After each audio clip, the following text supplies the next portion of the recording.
નમસ્કાર વિદ્યાર્થી મિત્રો, કેમિસ્ટ્રી વિથ બી કે રાજન યુટ્યુબ ચેનલમાં આપનું હાર્દિક સ્વાગત છે. આપણે આજે સોલિડ સ્ટેટ ઘન અવસ્થાઓનો ખૂબ જ અગત્યનો ટોપિક પેકિંગ ક્ષમતા, જેને ગુજરાતીમાં કહીશું સંકુલન ક્ષમતા. તો પેકિંગ ક્ષમતા શું છે, સંકુલન ક્ષમતા શું છે એ બરાબર સમજી લઈએ. પરીક્ષામાં ઘણી વખત પૂછાતું જ હોય છે. આપણે 3 સ્ફટિકમય ઘન પદાર્થોને સમજવાના છે, જે એકમ કોષો છે.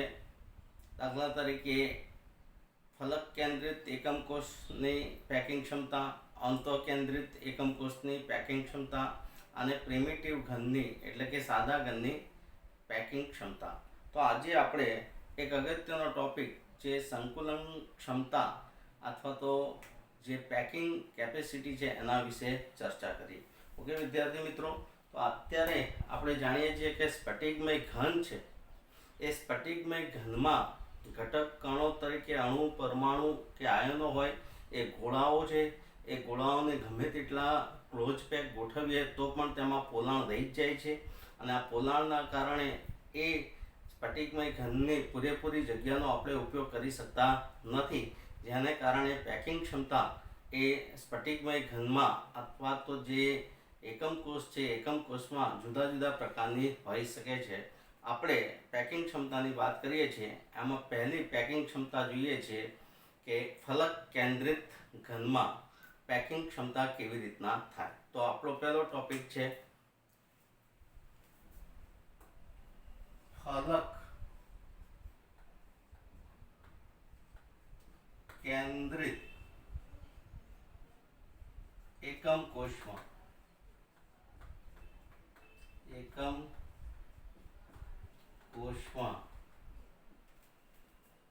પેકિંગ ક્ષમતા. વિદ્યાર્થી મિત્રો, આ જે પેકિંગ ક્ષમતા છે એ ફલક કેન્દ્રિત એકમ કોષમાં સમજવાની છે. ફલક કેન્દ્રિત એકમ કોષને ફેઝ સેન્ટર્ડ ક્યુબ કહીશું, એટલે કે એફસીસી. તમે એફસીસી કહો, ફેઝ સેન્ટર્ડ ક્યુબ કે ફલક કેન્દ્રિત એકમ કોષ કહો, બંને વસ્તુ એક જ છે. એફસીસીની પેકિંગ ક્ષમતા પૂછે અથવા ફલક કેન્દ્રિત એકમ કોષમાં પેકિંગ ક્ષમતા પૂછે તો બંને વસ્તુ એક જ થાય છે.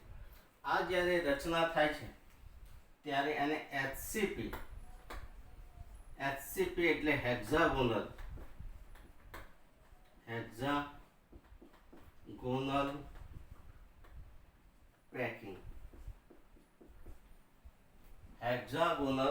પેકિંગ, અને સીસીપી ક્યુબિક ક્લોઝ પેકિંગ.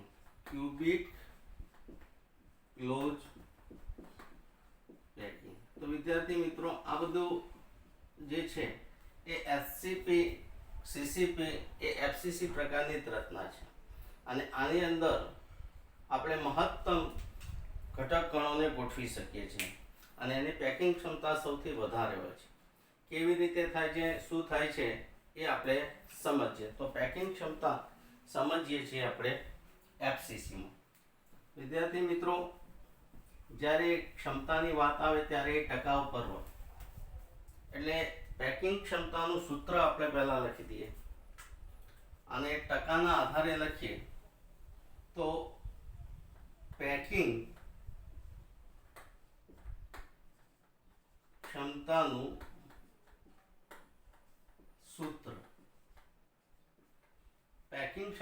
સૂત્ર શું છે? તો ઇઝ ઇક્વલ ટુ, હંમેશા ટકા ઉપર હોય કેપેસિટી ક્ષમતા, એટલે અહીંયા આપણે 100 મૂકી દઈએ, જે ટકા છે 100 ઉપર ટકા હોય. પેકિંગ ક્ષમતા શોધવી હોય તો બંનેનો ગુણોત્તર લેવો પડે. એકમ કોષનું કદ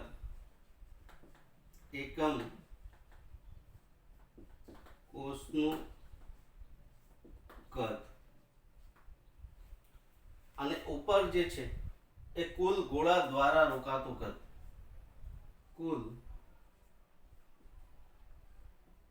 ગોળાનું કદ. વિદ્યાર્થી મિત્રો, આ જે છે એ આપણે ખાસ યાદ રાખવાનું છે સૂત્ર. તો બે વસ્તુ યાદ રાખજો. કુલ ગોળાનું કદ ઉપર આવશે અને એકમ કોષનું કદ નીચે આવશે. હવે તમે જાણો છો એ પ્રમાણે ગોળો જે છે એટલે દડા થયા કહેવાય, અને ગોળાનું ઘનફળ આપણે અગાઉના ધોરણમાં શીખી ગયા છે 4/3 પાઈ r નો ઘન. આ ગોળાનું ઘનફળ છે વિદ્યાર્થી મિત્રો. હવે અહીંયા ગોળા એટલે પરમાણુ જ કહેવાય. ગોળા એટલે પરમાણુ. પણ એફસીસી જે છે, એફસીસીમાં કુલ ગોળા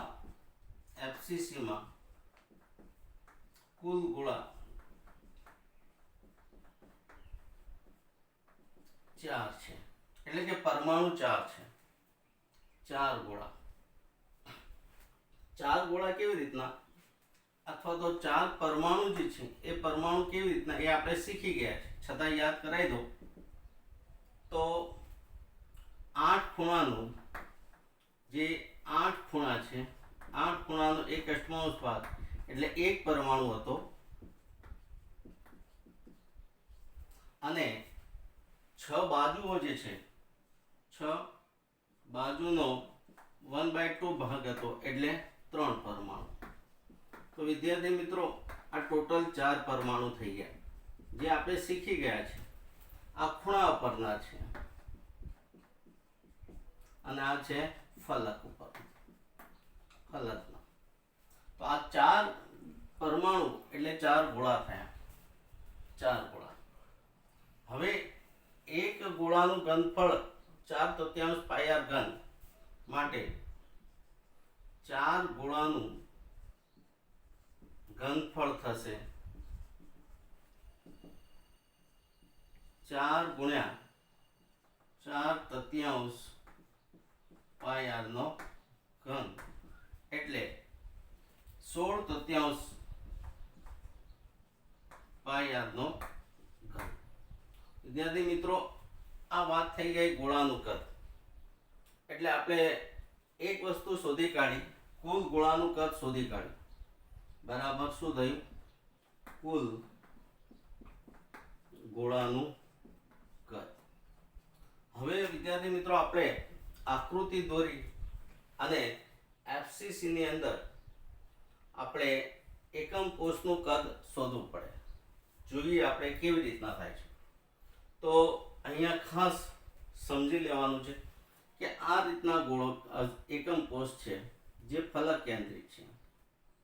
બરાબર ધ્યાનથી અહીંયા જોતા રહેશો તો ખ્યાલ આવશે તમને, કારણ કે 3 ડાયમેન્શનમાં વસ્તુ છે. આપણે આ એક સમઘન કરી દીધો છે. હવે એટલું વિચારીએ કે આ સમઘન છે, સમઘન. તો વિદ્યાર્થી મિત્રો સમઘન કોને કહેવાય? તો જેની ઊંચાઈ, પહોળાઈ અને લંબાઈ સરખી હોય તો સમઘન કહેવાય. તો આ પણ એ છે, આ પણ એ છે અને આ પણ એ છે. તો બધી જ લંબાઈ, પહોળાઈ અને ઊંચાઈ સરખી છે, સમઘન કહેવાય. હવે આપણે એની જે ધાર છે એની લંબાઈ એ લઈ લીધી છે. તો આ સમઘનનું ક્ષેત્રફળ કેટલું થાય? તો કે લંબાઈ ગુણ્યા પહોળાઈ ગુણ્યા ઊંચાઈ. તો a ગુણ્યા a ગુણ્યા a એટલે શું થઈ ગયું? એનો ઘન. એનો ઘન થઈ ગયો. તો એકમ કોષનું કદ છે એ એનો ઘન થાય. એનો ઘન. તો વિદ્યાર્થી મિત્રો અહીંયા ફલક કેન્દ્રિત છે તો એમાં ખૂણા ઉપર 8 અને ફલક ઉપર 6 હોય. આપણે બધાને એક સાઈડના જ દોરીએ તો આ રીતનું થશે. દાખલા તરીકે આ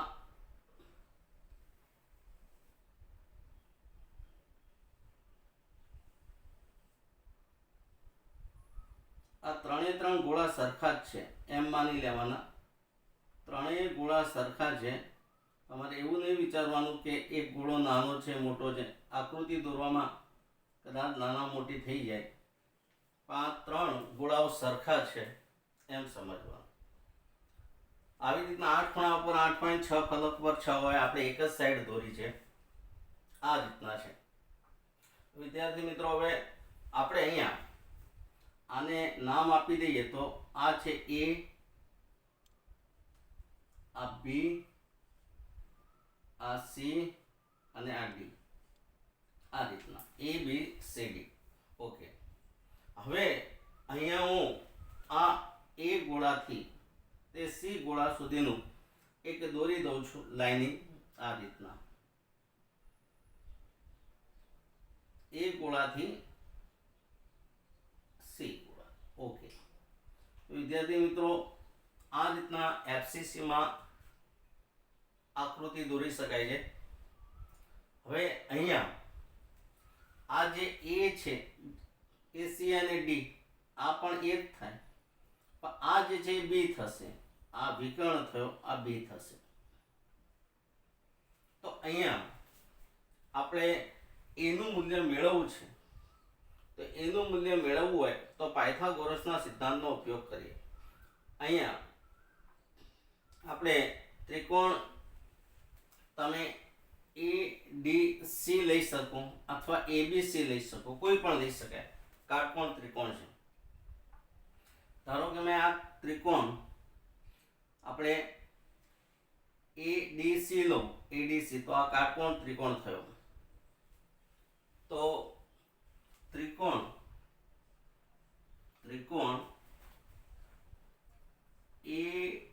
એડીસી માટે શું થશે? એડીસી માટે, તો એડીસી માટે પાયથાગોરસનો નિયમ લગાવીએ તો બાજુઓના વર્ગનો સરવાળો બરાબર કણના વર્ગ જેટલો થાય. તો કણનો વર્ગ કેટલો છે? એસી. તો એસી સ્ક્વેર થશે. એસી સ્ક્વેર ઇઝ ઇક્વલ ટુ શું થશે? એડી સ્ક્વેર પ્લસ ડીસી સ્ક્વેર. તો એડી સ્ક્વેર પ્લસ ડીસી સ્ક્વેર. તો વિદ્યાર્થી મિત્રો, આ તો પાયથાગોરસનો નિયમ છે કાટકોણ ત્રિકોણ માટે, ત્રિકોણ એડીસી માટે. હવે એસી નું મૂલ્ય કેટલું છે? તો એસી નું મૂલ્ય બી છે, એટલે બી નો સ્ક્વેર થશે. બી સ્ક્વેર. એડી કેટલું છે? તો એડી એ થાય, કારણ કે સમઘન છે. તો એ સ્ક્વેર. ડીસી સ્ક્વેર તો પણ એ સ્ક્વેર. તો અહીંયા બી સ્ક્વેર ઇક્વલ ટુ શું થયું?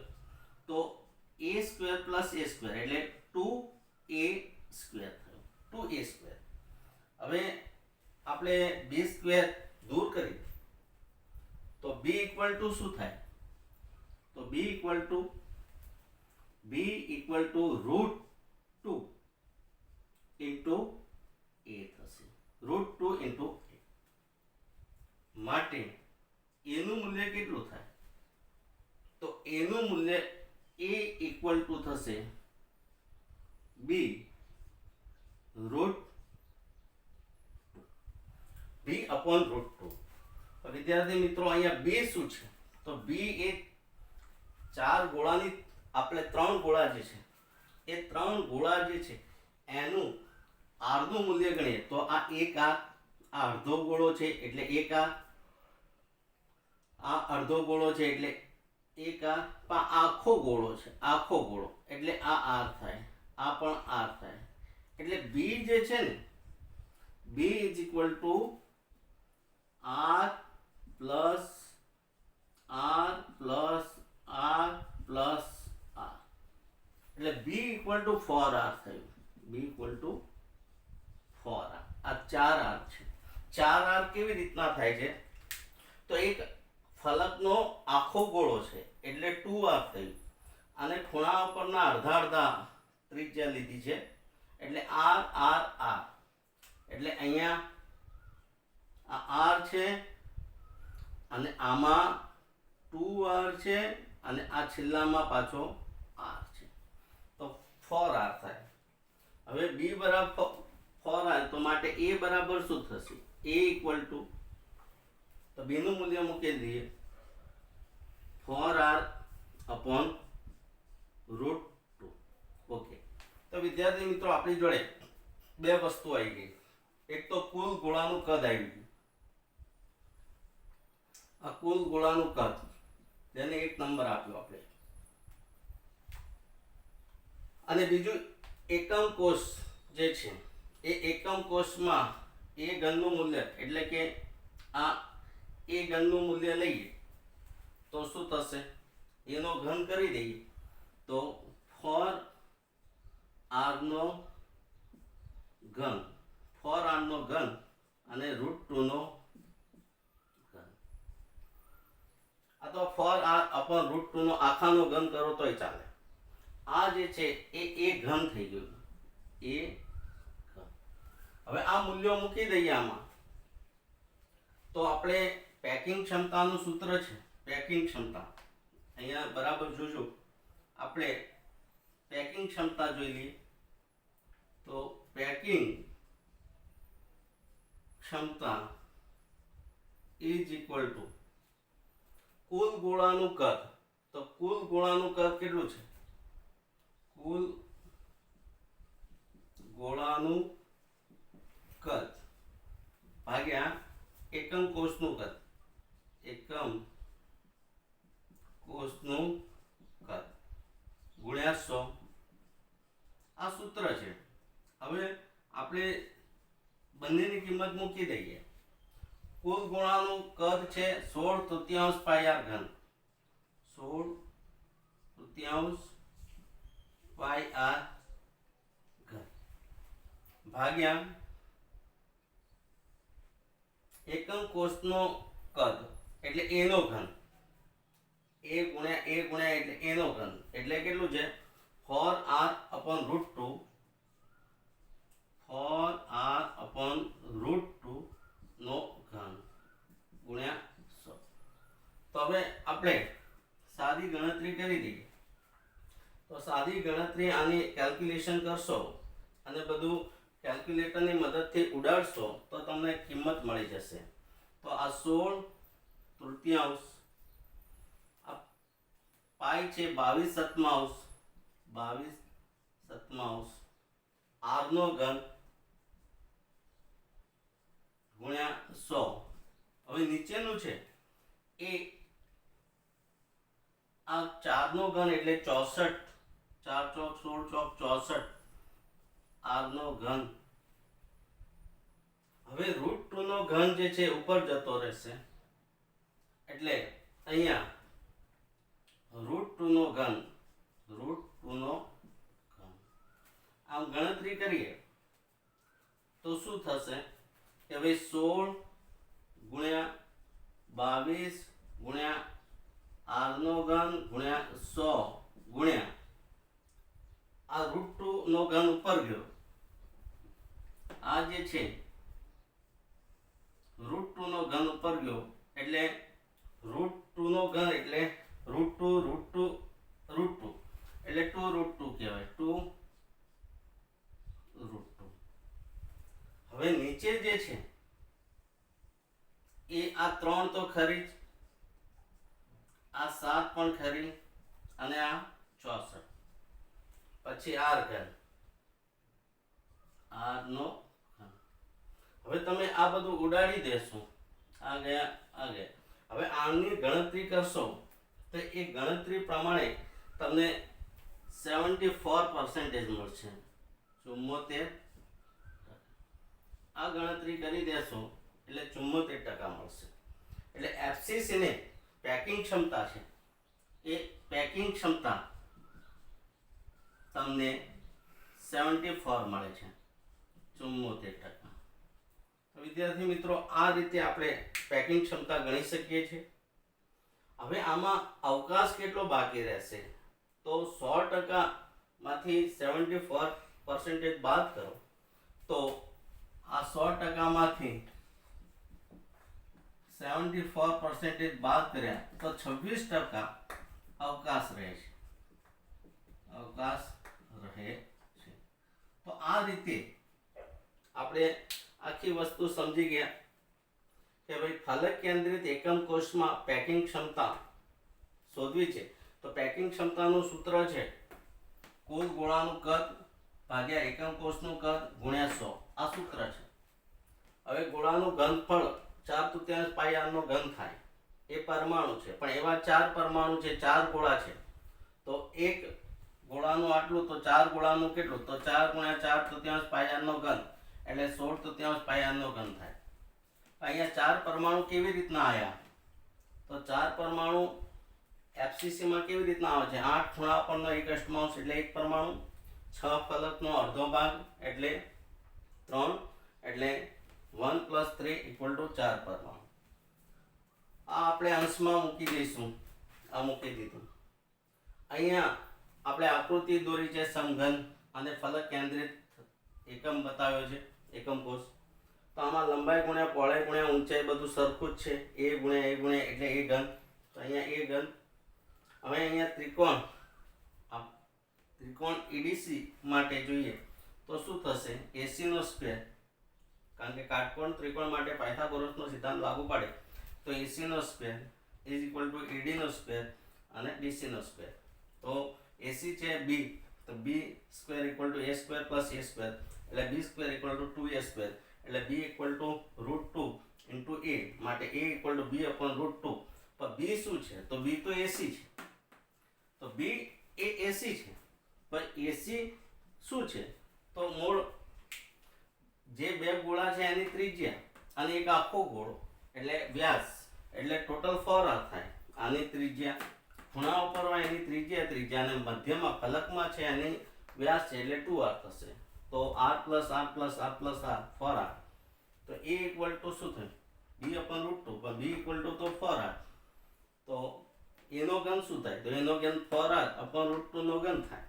આ કિંમત આમાં મૂકી દીધી, મૂકીને સાદું રૂપ આપી દીધું. સાદું રૂપ આપશો કેલ્ક્યુલેટર વડે તો 74% તમારો જવાબ આવશે. તો આમ FCC ની પેકિંગ ક્ષમતા આપણને 74% મળે છે.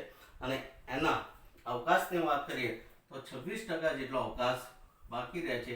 આ અવકાશ બાકી રહે છે. તો FCC ની પેકિંગ ક્ષમતા છે એ 74%, અને એમાં વેસ્ટ ઓફ સ્પેસ અથવા તો એનો જે અવકાશ છે એ 26%. તો વિદ્યાર્થી મિત્રો, આપણે FCC ની અંદર આ રીતના પેકિંગ ક્ષમતા ગણી છે. એ જ પ્રમાણે આપણે BCC ની અંદર પણ દોરી શકીએ અને જે પ્રિમિટિવ ઘન છે એમાં પણ દોરી શકીએ.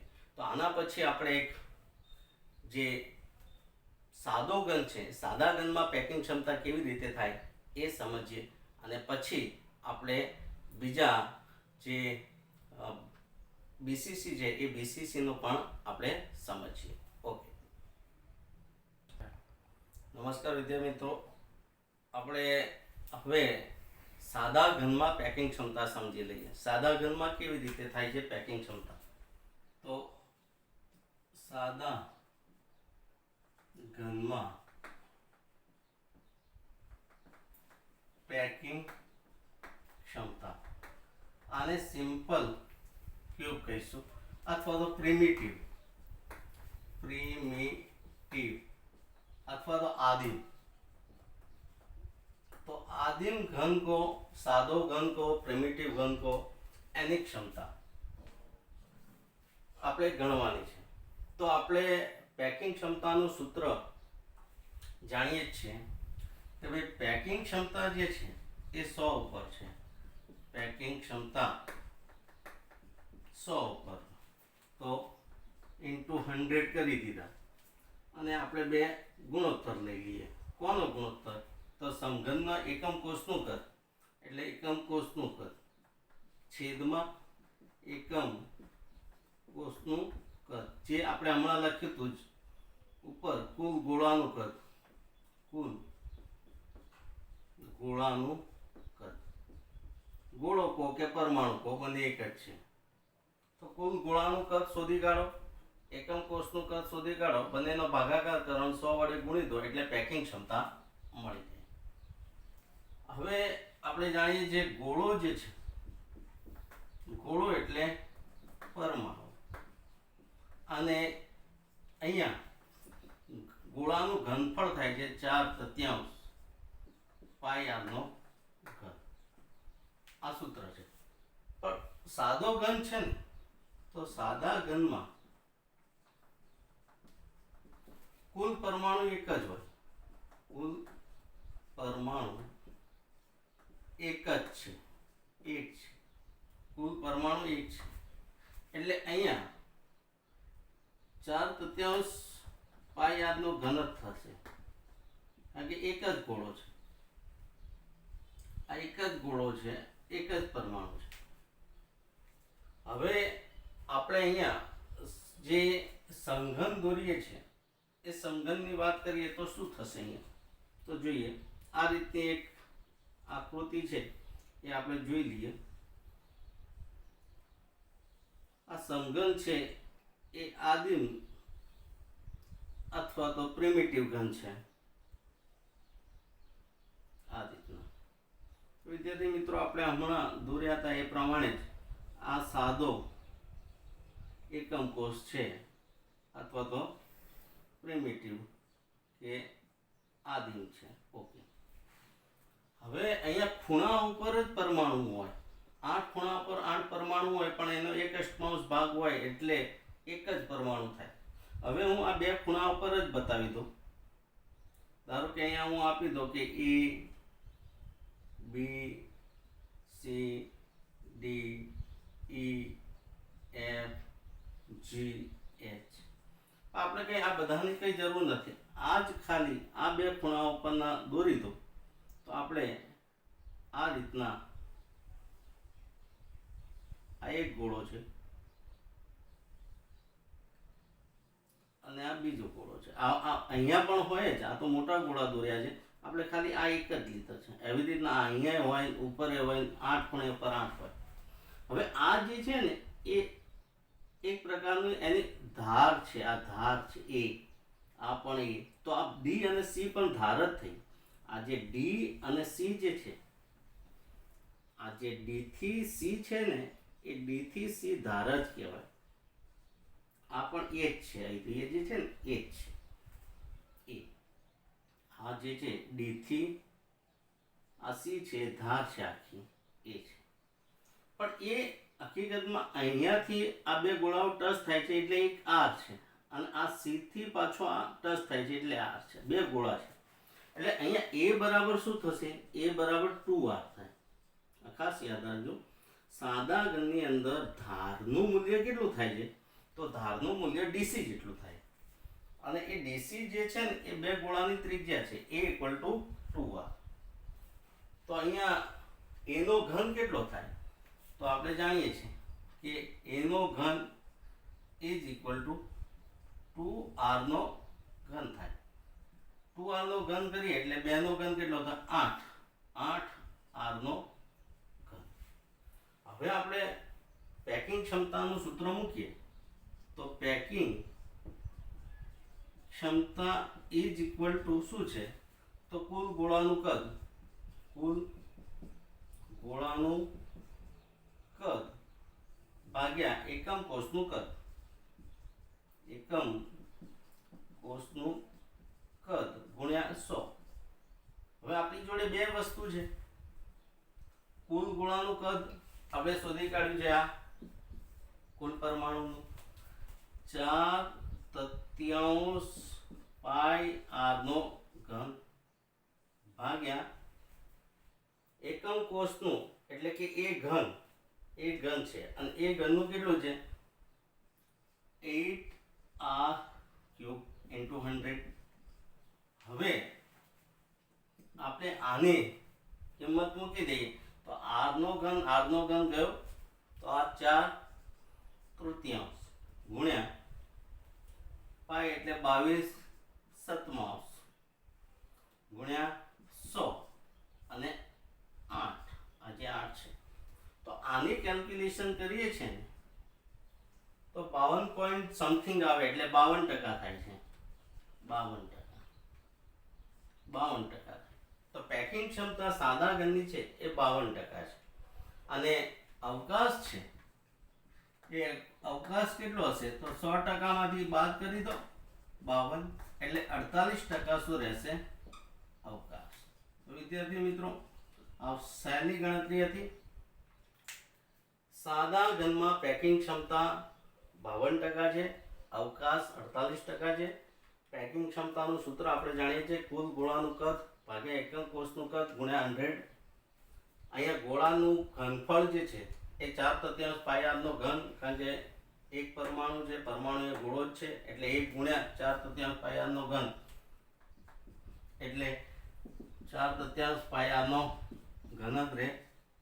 અહીંયા સમઘન છે તો 1 ગુણ્યા 1 ગુણ્યા 3 વખત લઈએ એટલે એનો ઘન થઈ જાય, કારણ કે લંબાઈ ગુણ્યા પહોળાઈ ગુણ્યા ઊંચાઈ એટલે એનો ઘન થાય. પણ એનું મૂલ્ય કેટલું થાય છે તો એનું મૂલ્ય 2 ગોળાની ત્રિજ્યા જેટલું થાય છે. એ બરાબર 2r, તો એના ઘનને બદલે 2r નો ઘન મૂકી શકાય. એ બરાબર 2r હોવાથી તો 8r નો ઘન થાય. હવે આ જે છે 1 અને આ 1 2 એ બંને અહીંયા મૂકી દઈએ આપણે તો 4/3 પાયાનો ઘન ભાગ્યા 8r નો ક્યુબ ઇન્ટુ 100. આપણે ગણતરી કરીએ, પાયનું મૂલ્ય 22/7 મૂકી દીધું, ગણતરી કરીશું કેલ્ક્યુલેટર વડે તો 52% સમથિંગ આવશે. તો 52% એ સાદા ઘનની પેકિંગ ક્ષમતા થશે અને અવકાશ છે એ અવકાશ 48% છે. તો આ રીતે આપણે વિદ્યાર્થી મિત્રો એફસીસીની અંદર ફલક કેન્દ્રિત એકમ કોષમાં અને સાદા ઘનમાં આપણે પેકિંગ ક્ષમતા જોઈ છે. હજુ એક બાકી છે જે બીસીસી અથવા તો અંતઃકેન્દ્રિત એકમ કોષમાં પેકિંગ ક્ષમતા કેવી રીતે થાય છે એનું આપણે અભ્યાસ કરવાનો છે અને એ આપણે આના પછીના લેક્ચરમાં જોઈશું. Thank you.